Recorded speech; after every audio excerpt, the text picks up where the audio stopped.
In the previous video, you saw how to find the general term of an AP. Now, based on that information, let us see how we can use this concept of general term of an AP to solve some problems. So, this is the first example. Find the 10th term of the AP 2, 7, 12 and so on. So, here you are asked to find the 10th term of the AP. So first let us write down what is given to us. Here what is given to you, the first term you know. So you can write A is equal to 2 and you also know the common difference. So from the AP you can find the first term and the common difference. So what is the common difference here? You can take any two consecutive terms. So I have taken the first two terms. So 7 minus 2 is equal to 5. So your common difference is 5. Now what are you asked to find here? You are asked to find the 10th term. Okay, so you have to find the 10th term. That is, I have to find A10, correct? Here I have to find 10th term. So I have to find A10. Now you know the formula for general term is An is equal to A plus n minus 1d. So now I want A10. So your n is equal to 10 here. So A10 is equal to A plus, in place of n you have 10. So 10 minus 1 d. So let us substitute whatever we know here. This is equal to A is 2. So 2 plus 9 into d is 5. So 9 multiplied by 5. So this is equal to 2 plus 5 nines are 45. So this is equal to 47. So you get A10 is equal to 47. Therefore, the 10th term of the AP is 47. Now let us see the second example. Here you are asked which term of the AP, the given AP is 21, 18, 15 and so on. Which term of the AP is minus 81? Also, is any term 0? Give reason for your answer. So this question has two parts to it. The first part says, which term of the AP is minus 81? Okay, so you have to find in this AP which term is minus 81. So before we proceed, let us write down what is given to us. So since AP is given, you can find the first term and the common difference. So first term is 21, common difference is 18 minus, always take this next, okay, in the two terms you have to take this term first and then this term, okay. So here it is A2 minus A1, so 18 minus 21, which is minus 3. So what is my D? Therefore D is minus 3, okay. Now you have to find which term of the AP is minus 21. So let us assume minus 81. Okay, let us assume that minus 81 is the nth term for AP. Since you don't know which term it is, let us take it to be some nth term. This is how you have to proceed when we are asked to find which term is minus 81 or any number of the AP. So let minus 81 be the nth term of the AP, where n is some natural number. So when I say minus 81 is the nth term, means an will be equal to minus 81.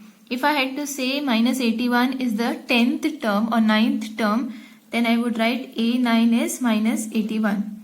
So it is since nth term we have taken. So an is equal to minus 81. What is the formula of an? An is equal to A plus n minus 1d. Okay, so let us substitute that for an. So an will be A plus n minus 1d is equal to minus 81. Now let us substitute. A is 21 plus n minus 1 into d is minus 3 is equal to minus 81. So 21 plus n into minus 3 is minus 3n plus minus 1 into minus 1 is plus 3 is equal to minus 81. So you get 21 minus 3n plus 3 is equal to minus 81. So 21 plus 3 is 24. 24 minus 3n is equal to minus 81. So I have taken this term here and minus 3n to the other side. So I get 24 plus 81 is equal to 3n.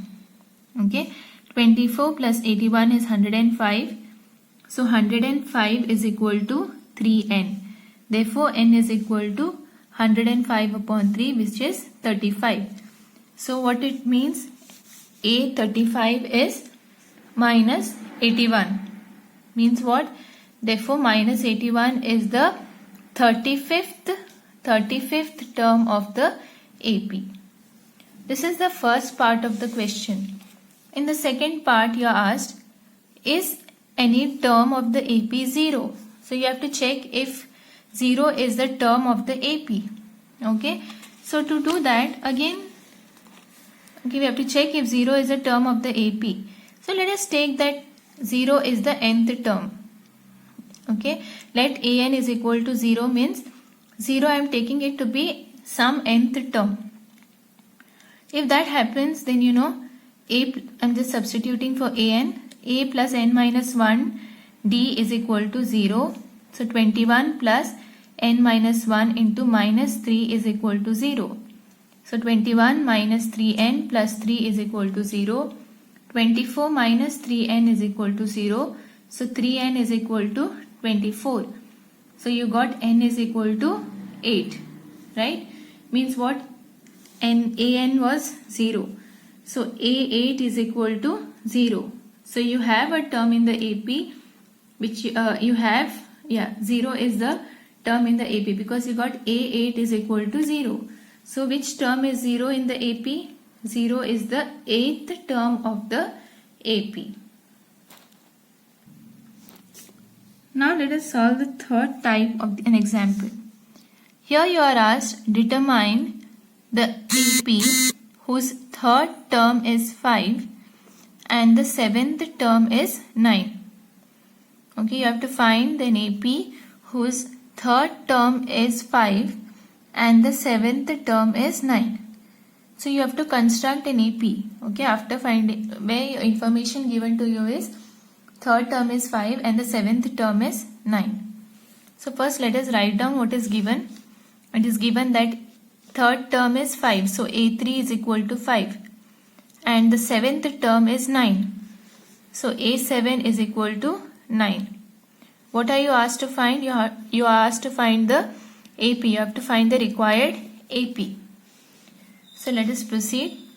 You are given A3 is equal to 5. So what I can write this A3 as? A3 is A plus n minus 1d. So 3 minus 1d and that is equal to 5 given to you. So I get A plus 2d is equal to 5. Let us number this equation as 1. Next you are given A7 is equal to 9. So A7 is equal to 9 means A plus 7 minus 1d is equal to 9. Therefore A plus 6d is equal to 9. Okay. So let us number this equation as 2. So now I can solve these two equations simultaneously and get the value of A and D. Now you know that if you want to find the AP, you have to know the first term and the common difference. If you know those two things, then you can construct an AP. So yes, so here I have to find the first term A and the common difference D.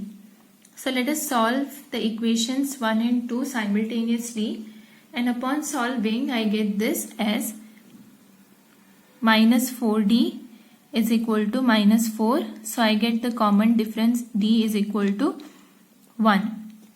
Now let us substitute d in is equal to 1 in equation 1. Either in 1 I can substitute or 2. So if I substitute in 1 I get a plus 2 into d is 1. So 2 into 1 is equal to 5. So a plus 2 is equal to 5. Therefore a is equal to 3. So your a is 3 and d is 1. So now you know the first term and the common difference. So you can construct the AP very easily. So therefore the required AP is, first term is 3. Next term you will get by adding 1 to 3. So 3 plus 1 is 4. 4 plus 1 is 5. 6, 7 and so on. So this is the required AP. Now let us see the fourth type of example. Check whether 301 is a term of the list of numbers 5, 11, 17, 23 and so on. So you have to check whether 301 is a term of the list of numbers. So if you see the question, it is not given that the list of numbers is an AP. It is just said this is list of numbers. It is not given that it is an AP. So our first step here is to check whether the given list of numbers is an AP, correct? And how do you check whether the given list of numbers is an AP? You have to find the common difference between the consecutive terms, and if the common difference is you have to find difference between consecutive terms, and if the difference between them is same for all the consecutive terms, then you know that it is a common difference. So let us see what is given to us. It is given A is equal to 5. And now let us find the difference between consecutive terms. So 11 minus 5 is 6. 17 minus 11 is also 6. 23 minus 17 is also 6. So in all these cases you see the difference remains the same, correct? So D is equal to 6. Since the difference between any two consecutive terms is the same, the given list of numbers is an AP. So now once you have confirmed it is an AP, now let us proceed to check if 301 is a term of the given AP. So now you don't know whether which term it is, correct? So let us take AN to be AN is equal to 301. So you are just taking some term AN as 301. What is AN? AN is A plus N minus 1 D is equal to 301. 5 plus N minus 1 D is 6 is equal to 301. So 5 plus 6N minus 6 is equal to 301. So 6N, 5 minus 6 is minus 1. So 6N minus 1 is equal to 301. So 6N will be equal to 301 plus 1, which is 302. So N is 302 upon 6. And on cancellation you get N is equal to 151 upon 3. Now you cannot divide any further, and this is the last thing you get. Okay, but you know that N is a natural number. So can natural number be equal to this? Natural numbers are 1, 2, 3, 4, 5 and so on. This here you are getting a fraction. Okay, so this is not a natural number. So since N is a natural number, N cannot be equal to 151 upon 3. Okay, so that means what? If N cannot be equal to this, means this is not a term of the AP. Therefore 301 is not a term of the given AP. In one of the examples before, you saw that A8 was equal to 0 or some term you got, correct? Means it is a term of the given AP. But here if you see N is not equal to, or N is equal to a fraction here, but N is a natural number, so N cannot be equal to this. So what we had assumed that it is an nth term is not true. Means what? 301 is not the term of the given AP.